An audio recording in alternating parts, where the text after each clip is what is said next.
Hi guys, good evening. Okay, nakauwi na naman po tayo. So, magsasaing muna tayo guys. Ito po ang bigas dito. Okay.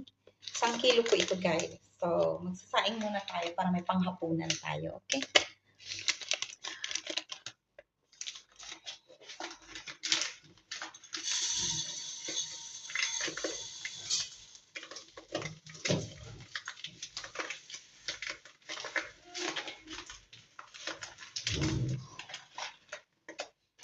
Tapos, mag-isip po tayo ng kung ano naman ang ating uulamin.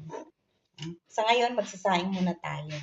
Tapos, ang uulamin na naman ang iisipin.